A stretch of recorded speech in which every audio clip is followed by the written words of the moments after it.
दोस्तों, पिछले एपिसोड में हमने कहा था कि योग है क्या, और कई डेफिनेशन पे हमने डिस्कस किया था। पर जो सबसे अच्छी डेफिनेशन और जो हमको बहुत ज्यादा पसंद है, तो वो डेफिनेशन हमने पढ़ी थी कि balance between body mind and soul, यानी शरीर का मन से और मन का आत्मा से कैसे समन्वय बनाया जाए। और अगर ये समन्वय बन गया तो हम योगी कहलाएंगे एक्चुअल में। तो ये बड़ी इंपॉर्टेंट है। और आजकल हम देखते हैं कि फिजिकली, मेंटली और स्पिरिचुअली जो हेल्थ की डेफिनेशन है, एक्चुअली तीनों तरह का स्वास्थ्य अगर हमको मिल रहा है तो ही हम फिट कहलाएंगे, अदरवाइज हम फिट नहीं कहलाएंगे। केवल हम फिजिकली फिट है और खुदा ना खास्ता मेंटली अगर फिट नहीं है तो भी हम फिट नहीं कहलाएंगे। अगर हम मेंटली फिट है, फिजिकली फिट नहीं है तो भी फिट नहीं कहलाएंगे। यानी तीनों तरह की फिटनेस हमको फिजिकली, मेंटली और स्पिरिचुअली, ये जो फिटनेस है वो हमको योग विद्या से बहुत आसानी से हमको मिल सकती है, और बिना कोई बहुत ज्यादा पैसा खर्चा किए हुए या किसी तरीके की बहुत ज्यादा हमको एफर्ट्स नहीं करने हैं, बल्कि एक बार इसको थोड़ा सा सीख लेना है। और अंडर सुपरविजन एक बार सीखने के बाद फिर हम इसको आसानी से तीनों तरह की फिटनेस घर बैठकर ही हमको मिल सकती है, प्राप्त कर सकते हैं।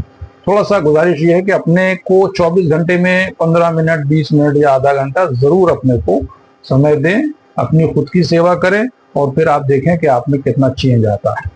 तो बात चल रही थी कि हम कैसे अपने को फिट रखें, और योग की जो एक्चुअल में डेफिनेशन है कि balance between body mind and soul, यानी शरीर, मन एवं आत्मा का समन्वय योग है। तो एक छोटा सा इमेजिनेशन है यहाँ पर कि शरीर मन से बोला कि भाई देखो, पूरी दुनिया में योग चल रहा है, सब लोग योग कर रहे हैं और फायदा उठा रहे हैं और फिटनेस को मिल रही है उनको, तो हम लोग भी मिलके फिटनेस को जो है हासिल करते हैं। और चलो, हम तुम पहले शरीर और मन मिलते हैं, फिर आत्मा को जोड़ लेंगे। तो मन ने कहा कि ये आइडिया तो बहुत अच्छा है, बहुत बढ़िया बात बता रहे हो, बहुत सही, मगर एक हमारी छोटी सी शर्त है। वो शर्त ये है कि तुम पहले क्लीन होकर आओ, साफ होकर आओ। तो बॉडी ने कहा कि ये कौन सी खास बात है कि इसमें तो अच्छी बात बता रहे हो कि भाई अगर हम वैसे भी दैनिक जीवन में मंदिर, मस्जिद, गुरुद्वारे या चर्च कहीं पर भी जाते हैं तो पवित्रता जरूरी हो। यहाँ तक कि अपने घर में भी हम रसोई में नहीं जा सकते या बेडरूम में अपने, यानी पवित्रता बहुत जरूरी है और ये बड़ी इंपॉर्टेंट है। तो शरीर ने कहा, बॉडी ने कहा कि तो बहुत अच्छी बात तुमने बताई, ठीक है, हम साफ हो जाते हैं, फिर तो जुड़ जाओगे। तो मन ने कहा हाँ बिल्कुल, मैं जुड़ जाऊंगा। अच्छा, तो फिर शरीर ने कहा कि देखिए, उसने अपने से कहा कि देखो, ये दो तरह की क्लीनिंग होती है, या शुद्धिकरण या सफाई जो है वो दो तरह से, दो प्रोसेस है उसके। एक तो ये एक्सटर्नल और एक होता है इंटरनल।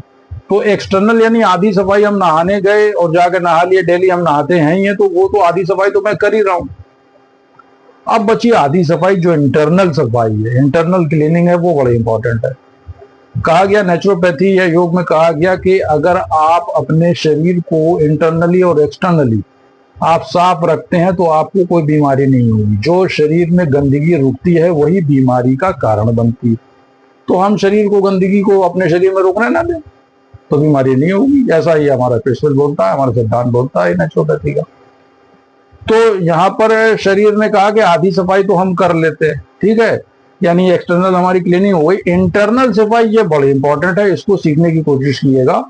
और आप यकीन मानिए कि इस इंटरनल क्लीनिंग से हमारी बॉडी बिल्कुल, समझिए कि स्वस्थ रह सकती है 100%, थोड़ा सा अगर हम अपनी बॉडी पर ध्यान दें।